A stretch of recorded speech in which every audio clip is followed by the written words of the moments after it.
Hey everybody, Stu Smith here going live. I hope you are well this Monday morning and don't have a case of the Mondays. Sometimes I get it.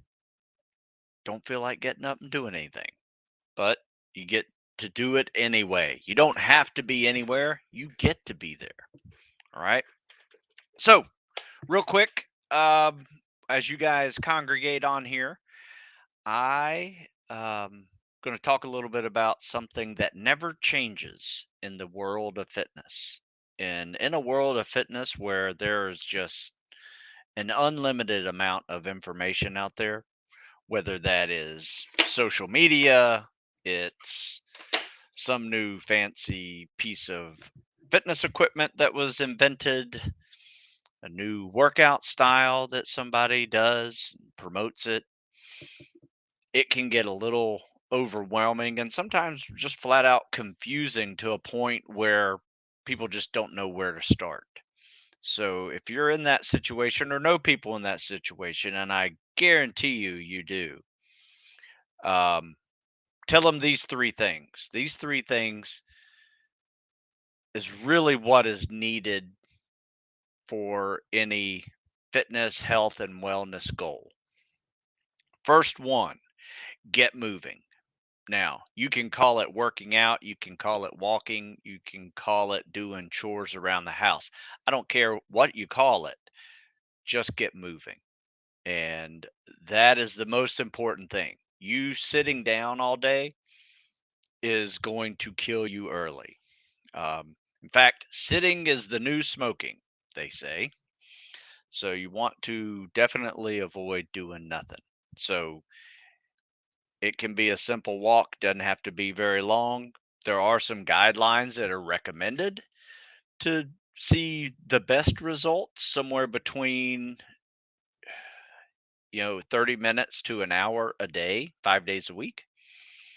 Um, is kind of that zone where movement starts to take away from the uh, negative, um, I guess, negative chronic illnesses and those type of things that can occur when you do nothing.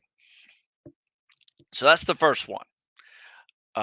Two is what you eat matters. Always has, always will. So you can have the best workout program you want that you're on, but if you're eating like crap, it really doesn't matter, right? You're going to gain weight, you're going to lose weight. It just depends on what your goals are. Your amount of calories coming in every day is going to determine whether or not you maintain, you gain weight, or you lose weight. Everybody has different goals. People want to maintain, I get it. People want to gain weight to get bigger, understand that, been there. People want to lose weight, I understand that. That's where I am. And just losing that minus, that last 5-10 pounds can sometimes be challenging if you're not really dialed in to your nutrition. But nutrition's more than just seeing results on a scale. It is actually your source of energy, so you feel like training and can train for that 30 to 60 minutes, but it's also your source of recovery from that 30 to 60 minutes, so you feel like doing it the next day. You can't have it without good food coming in. And the last one, this is the easy one to realize, but it's also the hardest, is consistency. You just have to be consistent. Whatever you enjoy doing, keep doing it. Whatever you see that is working, keep doing it. And if you ever feel like, this is getting stale, getting a little boring, I'm not seeing the results I was seeing before, change it up. Add a little variety to it, but stay consistent. Because if it's not on the schedule, it doesn't exist. So you got to just carve it out and make it part of your day every day. In fact, you want to make it such a habit that when you don't do it, you feel weird because you didn't exercise that day. That's how important of a habit you want it to be. It's almost like I would compare it to, let's say, waking up and, when you forget to brush your teeth, you feel weird because you didn't brush your teeth that day, right? It's just as important. So get after it. And those are the big three. I just wrote this article, just sent it to military.com. Um, but in the end, really, it comes down to just don't be overwhelmed with the clutter of options out there, and just start learning how to just add it to your life. And if it's already part of your life, great. Let's start measuring performance and seeing if you can increase that performance. Um, if you're getting older, like me, sometimes your goals may change to a point where you want to, have better performance in the doctor's office, whenever you have blood work done, right? And work on your cholesterols and your triglycerides. And that is really important on what you eat and how you eat it and how much you eat it. Um, so I've learned. So, um, yes, but get those physicals done because you never know. You can find it early and deal with it. Might not even need medication for it. Just need to eat better. So that's my good morning to you. That's what I've been working on today. I'm probably going to do another article here in a little bit. But if you guys could give me some ideas, I would appreciate it. And today, you can either ask a question or just put it up as a topic. Like, hey, put topic and say, have you done anything on, running sprints or interval drills or agility training or something on swimming? I've done a lot on swimming. I will tell you this though, it's hard to learn swimming by an article. So that's why just about every swimming article I write, there's an embedded video in it because, for me to say pull, breathe, kick, glide doesn't really mean anything to someone trying to learn how to swim. But, seeing the motion of me pulling and breathing and kicking and gliding in that process, it clicks a little better. So they always say, picture's worth 1,000 words. I think a moving picture's worth 10,000. So that's why you see a lot of videos in there. And, these videos are quite useful, um, as content for social media, get people to get engaged with just adding fitness to their life or reaching goals to serve. That tends to be where I focus the most. But I would say I have a significant portion of my folks I train in my business that are just trying to get started and haven't done anything in decades and need to, um, because if you let the 50s and 60s get away from you, your chances of living in the 70s or your 70s are greatly decreased, and then it becomes a quality of life issue. um, you can't do anything because you feel like crap all the time. So I find people who give me hope for my next decades. And there are a couple of gentlemen who see us working out locally, and they're in their 70s. One guy's 85, former Army, still getting after it. I remember 30 years ago when this guy was like 50, he was still doing triathlons and doing um, running past us and looking awesome. And now he's 85 and he does mostly biking now. But he still gets on the pull up bar, cranks them out. And he's just, like I said, you know, gives me hope for my 60s, my 70s, my 80s. Cause I don't plan on stopping doing this, you know, because there's always going to be somebody that needs to hear, another old person talk about fitness. Eventually, I know I'm going to be the old guy who talks about spec ops fitness. I'll let the younger guys take that. But until then, I'm all about it. I got a pretty wide range of folks I like to work with. All right, folks. So let's see what we got for topics and questions. Looks like Sebastian said most reliable knots that won't untie itself when wet or on a run. Well, I will tell you this, Sebastian. You can find out a couple of these.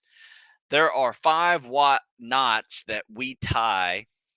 And in fact, there's an underwater knot tying test at Buds. You have to dive down 15 feet and you have to tie a bowline, right? And then there you have to come back up, dive down 15 feet, tie a Beckett's bend. And then you dive down, tie a square knot, a clove hitch, and a right angle knot. So those 5 are the 5 knots you have to do, and they're all underwater. So um, I would say those are the 5 I would stick with. So I'll spell them all out for you. Bowline, square, Beckett's bend, uh, right angle, and clove hitch knots. But if you go to YouTube, you can see and type those knots in there. Somebody's tying them, really slowly. I could do that, I guess. Um, I kind of try to stay more in my wheelhouse of like things that I create and post, but that one's not a bad one. I may do something on that one because a lot of people ask about it. A while back ago, I saw one of your videos in which you mentioned a book about physiology of training. However, I forgot the name of it. Could you remind me? I have several of them. Um, this one was just the latest one.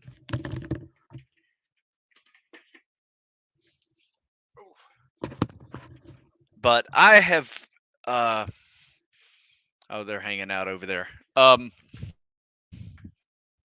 So anyway, if you look up the National Strength and Conditioning Association, there are 2 textbooks that are really good physiology textbooks on training.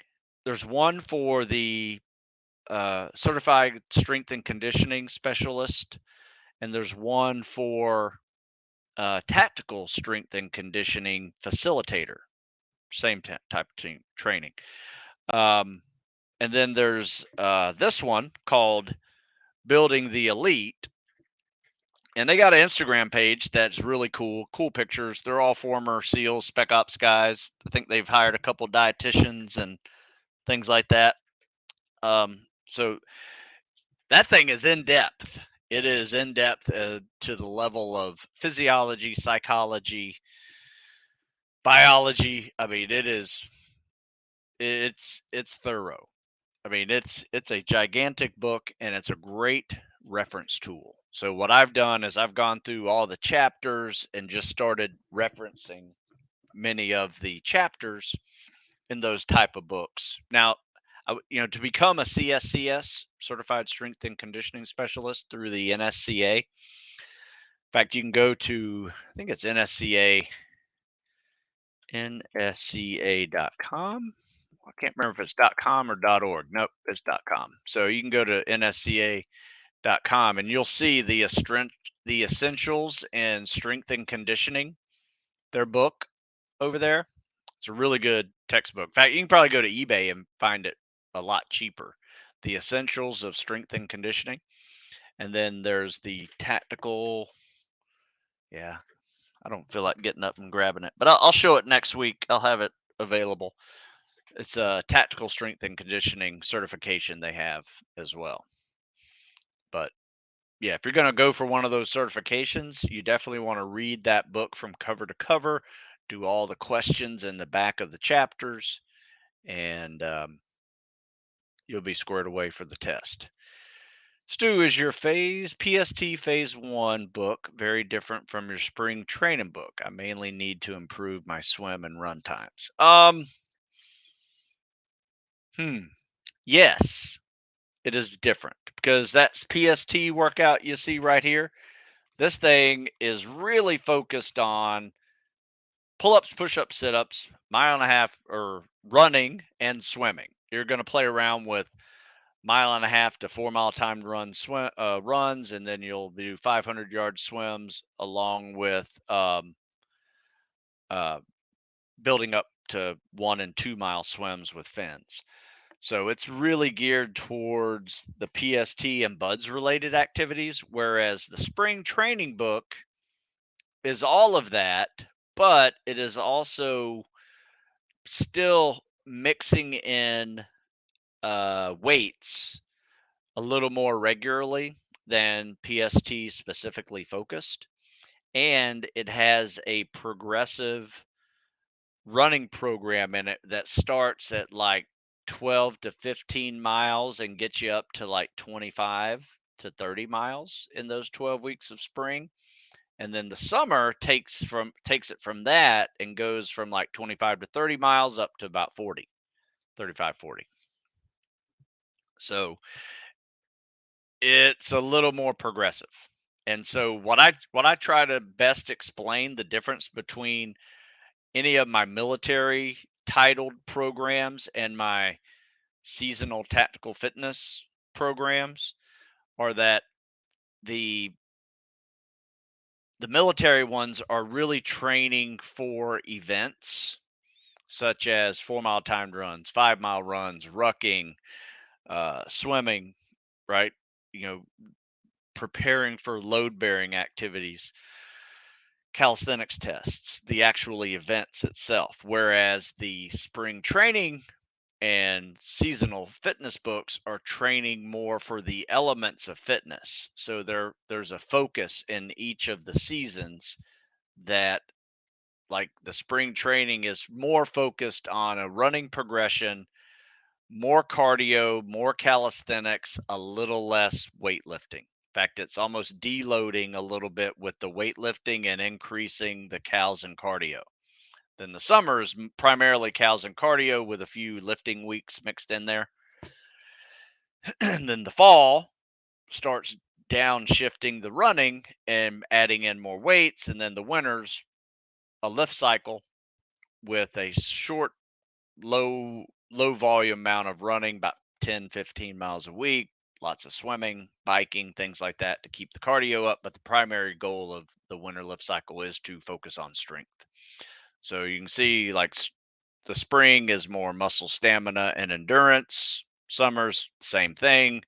Fall is a little less of the running endurance, focusing more on transitioning out of high reps into lower reps with more weight. And then the winter is all lifting cycle. Been doing that cycle myself as a person and as a coach. I've been coaching it now since I was 31 years old, and I am now 54. And I will tell you, that has been life changing as far as my ability to perform well and still be able to hang for the most part with people 20, 30 years younger than me, um, and not be injured. I About the only injuries I have had since about 35 years old um, are just ankle sprains. Maybe I fell and twisted my wrist or something like that, a little shoulder ache from that fall. But yeah, that's it. Bruises, things like that, but nothing as far as like muscle tweaks or stress fractures, shin splints, nothing like that. So there you go. It's a good system. I saw an Instagram reel with an 80-year-old guy completing a full Ironman. Yeah, I saw that. That was really cool. Very, very inspirational. Like I said, when I see those guys, it gives me hope. Um, just like when I work out with the young folks that are preparing to serve, you guys give me hope for the future in general. And then when I see an 80-year-old guy getting after it, gives me hope for my own future. Um, all right, so morning stew. I think a good topic to write about if you haven't. Best general advice for training. Example: listen to your body. what that really means. So I like that one. What does listen to your body means? Best ways to recover active passes. Okay, I'm going to write it down in one of my handy dandy memorandum books here. All right, little notepad here. So what'd you say? Listen to your body.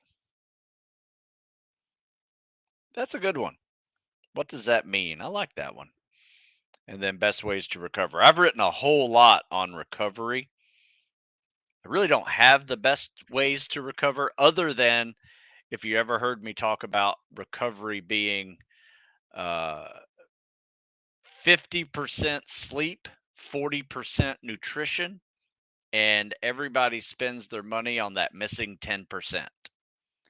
So if you can hammer down your sleep and nutrition, probably don't have to spend a whole lot of money getting that missing 10% in, right? I mean, massages, stretching, mobility, foam rollers, massage tools, ice, hot, compression, you name it. In fact, um, I'll put this little article in here for you because it probably pertains to most people in this live chat. It's called "The Optimal Performance is the Mastery of Recovery." So check out all the ways to recover. In fact, in that there's a couple of different podcasts that I mentioned, and there one's with a sleep doctor and the other one's with a nutritionist, and both of them say sleep is the number one recovery tool. Great question. Yesterday ran 8.6 with a 15 kilograms. That's good. In a duffel bag. Took 66 minutes. Is that a good time? 8.6 kilometers is what? About 4, maybe 5 miles? Yeah, I would say that's pretty good. 8.6 kilometers to miles. Sorry, I think in miles. So yeah, 5 miles in 66 minutes. That's legit. And 30 kilograms is over 60 pounds. Oh no, 15 kilograms is over 30 pounds. That's okay. I would say this, if you're going to do, yeah, 5 miles, put it this way, as long as you are faster than 4 miles in an hour, right? If you can get 5 miles in an hour, that's really good. So given the last 6 minutes and 0.53 miles of that 8.6 kilometers, that's pretty good. So let me try to set it up for you. If you could do a 10K, that's 6.2 miles, right? So if you could do a 10K with 20 to 25 kilograms in, let's say, 10-minute miles, so somewhere in that sub 70 range, that would be really good. Above average, I would say. So, but yeah, that's not bad at all. What you got? And get a good backpack too, because that matters. All right. Do you have any articles about rucking for beginners? I do. In fact, I think it's titled, "What is a Ruck?" um, it's pretty basic. Um, got one called "The Fundamentals of Rucking," "Rules of Rucking," "What is a Ruck?" You guys check this one out. What I like to do with this one, and you'll see the 3 paces. In fact, I'm just going to put this rucking article in the comment section there for you, and you let me know what you think. Let's see. Been thinking about doing the winter lift cycle 2 times since strength is my weakness. Do you think I should do the fall cycle before? Haven't lifted in 4 months. Um, that's a good question. I would probably um, start the fall cycle now. Get through maybe 6, 8 weeks of it, and then do 2 cycles of the winter. I think that would probably be a better option for you, just to kind of build up into it, because what the fall's going to do is it's going to have probably about 50% calisthenics, 50% weights, and a decrease in your running each week. So you'll be able to kind of just coast right into the winter lift cycle with a little bit of lifting under your belt, so it's not all hardcore, hit you all at once. Just an idea. But yeah, I think 2 cycles of the winter lift cycle is a great idea. I think you'll like it too. I've seen people do really well with that one. At what age would you consider too late to join special ops? You know what? I don't really have a good answer for that one. Mainly because um, I've seen people at Buds, and a friend of mine who was 37 years old when he graduated Buds. I think he was almost 38. So I always say 38 and he corrects me at 37. Um, but still, it's pretty legit. And he was a tinier guy, so his, you know, daily running stresses on his body were a a little better than the average person. He just really had to get through the first phase so he wasn't getting crushed by boats and logs. And then after Hell Week, you don't touch another boat and log, and it turns into a basically a triathlon of running, rucking, swimming, and calisthenics. Um, so it's a little more doable, I think, for the lighter person as they age. And I will say this though, I saw a Green Beret or Army Special Forces graduation, and there was a 42-year-old guy in there, and he wasn't little. So I've seen all types. So I don't think you need to go much older than that. I mean, there's an age limit for a reason, right? I think Buds is like 29. There's an age limit for a reason. It's just it gets too old for people to be able to recover fast enough to be able to get through that type of daily grind. That seems to be the hardest thing, and they inevitably wind up injured. But seen a lot of people in their 30s do it, so it's possible. Do you think it's useful to do some courses before enlisting if you have the opportunity? For example, parachuting, scuba diving, medical courses, climbing.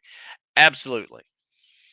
Every one of those I like. I mean, I didn't do parachuting before, but I did scuba diving. Um, was working with some EMT courses. Didn't do any climbing, but what do we do? Oh, land nav. You can take a land nav course, orienteering. Those were all useful. Absolutely. If you got time, do it. If you don't have time to do all of them, I would say scuba course was very helpful. I think I was scuba diving and went out since I was 13. So, um, breathing underwater on a regulator was nothing new to me while I was trying to learn it at SEAL training. All right, let's see. I don't have any videos to show you guys today, so um, I'm going to do those tomorrow. I got a few videos sent to me of the combat swimmer stroke that I'll critique for you guys online tomorrow during the show. Take some live questions as well.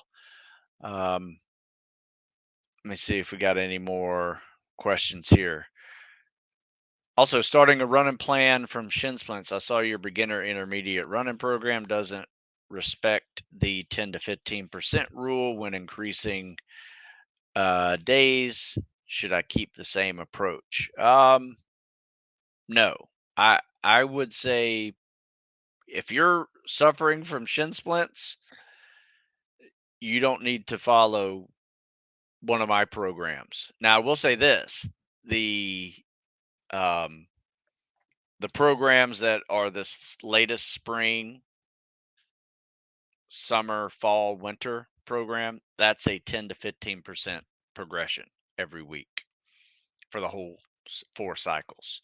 So there are some programs I will push a little harder than others because I've seen 25% increases are fine too. It really depends on the runner. But if you suffer from shin splints, I wouldn't play around with anything higher than 10 to 15%. If you're a lighter guy, maybe played lacrosse or some other sport where you ran, but you just weren't used to running the same mileage, ramping up those miles is typically not that big a deal. But if you're new to running or you're susceptible to shin splints, 10 to 15% rule all the time. Um, any advice on not losing your minds when you aren't able to train due to injuries and surgeries? Well, I will tell you this. I'm probably one of the worst patients ever.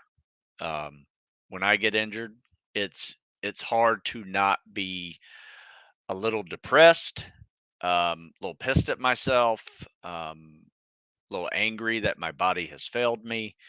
So there's a whole list of things that go in my mind about when I get injured, but I work really hard to work around it. So if I have a lower body injury, I'm still doing upper body stuff. If I have a shoulder injury, I'm doing lower body stuff. Whatever that is. Now, if you have a rib injury, chances are it even hurts to breathe or cough. You're probably not going to do a whole lot. Maybe walk. Um, so really depends on what the injury is as to what you can or cannot do.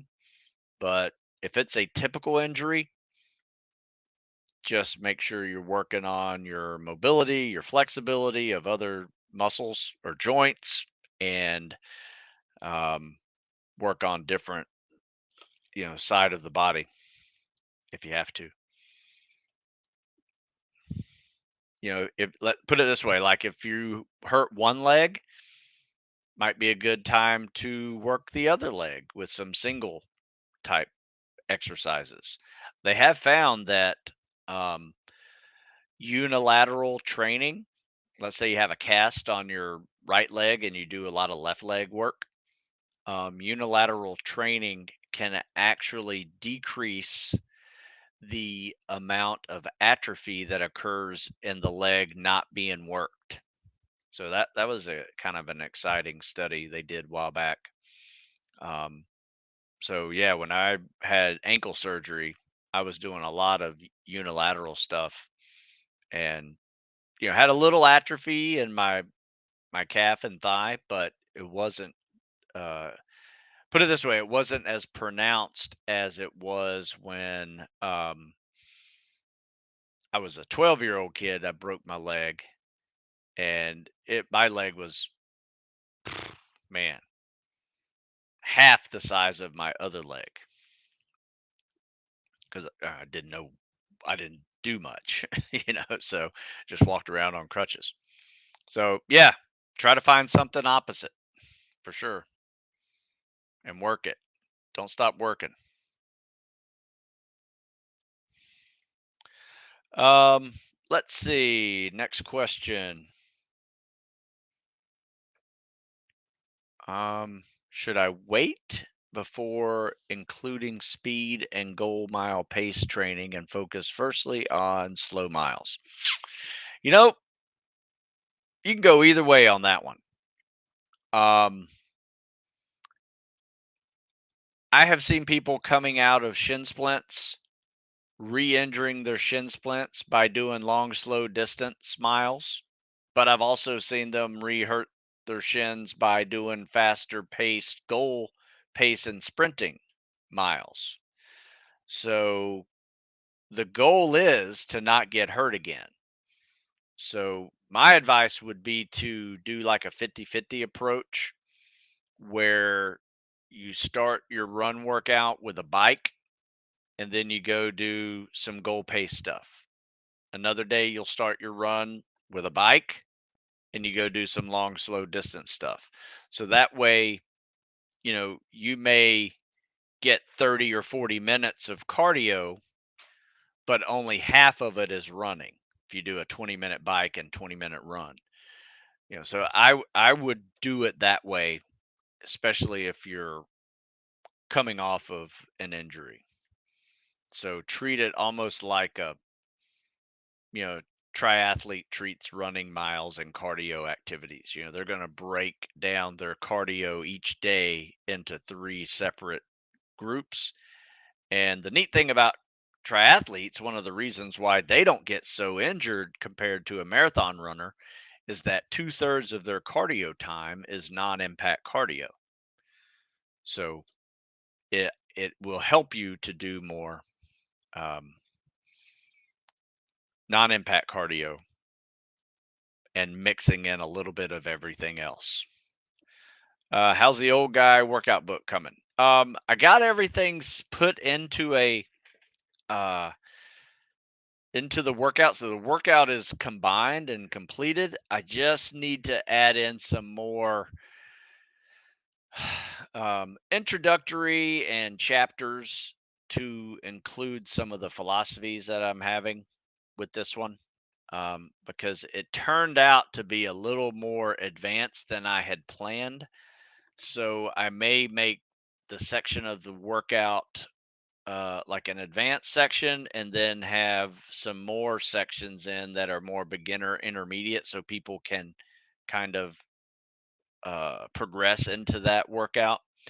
Um, it's very similar to my calisthenics and cardio workout book.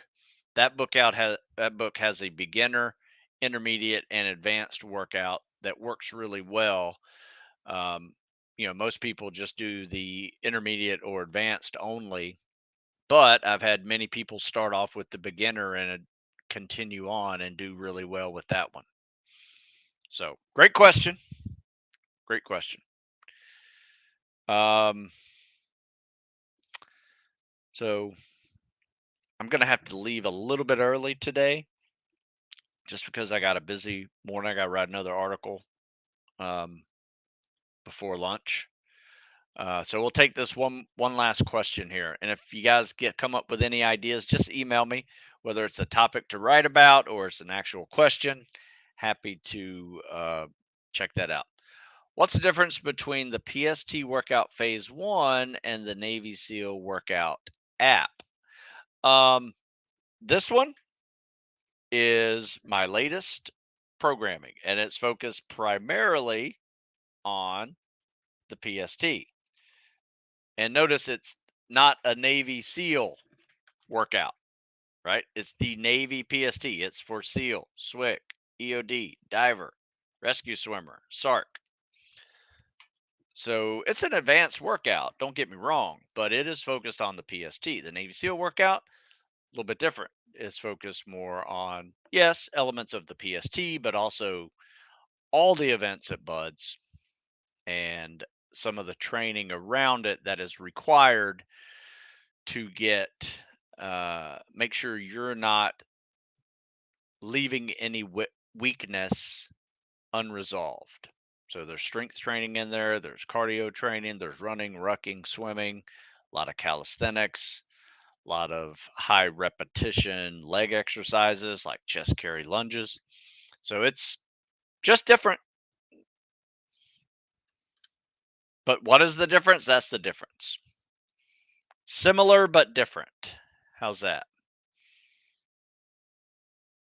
But look at the title. That usually will help you a little bit more with actually what's inside it. But I'm happy to answer these questions as well, because I realize sometimes it can be vague.